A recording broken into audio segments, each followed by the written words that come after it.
So part two of this New York Times front page article on Sunday, which some of you may not know about.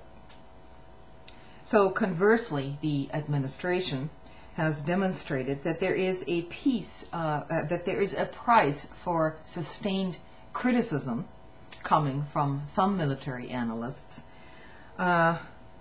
Many of those analysts said, you will lose all access to the Pentagon. In other words, you will no longer get any information at all. You're shut out of the picture deliberately. Tory Clark, the former public relations executive who oversaw the Pentagon's dealings with the analysts as Assistant Secretary of Defense for Public Affairs, had come to her job with distinct ideas about achieving what she called information dominance. In a spin-saturated culture, she argued, opinion is swayed most by voices perceived as authoritative and utterly independent.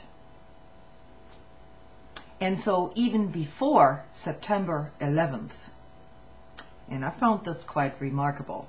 So even before September 11th, she built a system within the Pentagon to recruit key influentials, movers and shakers from all walks, who with the proper ministrations might be counted on to generate support for Mr. Rumsfeld's priorities. The analysts often got more airtime than network reporters, and they were not merely explaining the capabilities of Apache helicopters. They were framing how viewers ought to interpret events. Over time, the Pentagon recruited more than 75 retired military officers, although some participated only briefly and sporadically. The largest contingent was affiliated, of course, as we all know, with Fox News, but then also followed by NBC and CNN and other networks with 24-hour cable outlets. CBS and ABC were also part of the picture. Now, no news station, according to this article, was willing to be interviewed for this, with the exception of CNN. And they did come out with a few official statements regarding that subject matter. But the group was heavily represented by men involved in the business of helping companies win military contracts. So these are the very same analysts who have been swaying public opinion. Several held senior positions with contractors and gave them direct responsibility of winning new Pentagon business. Some of the analysts later called this an approach to mind war, using network TV and radio to strengthen our national will to victory. It goes on and on.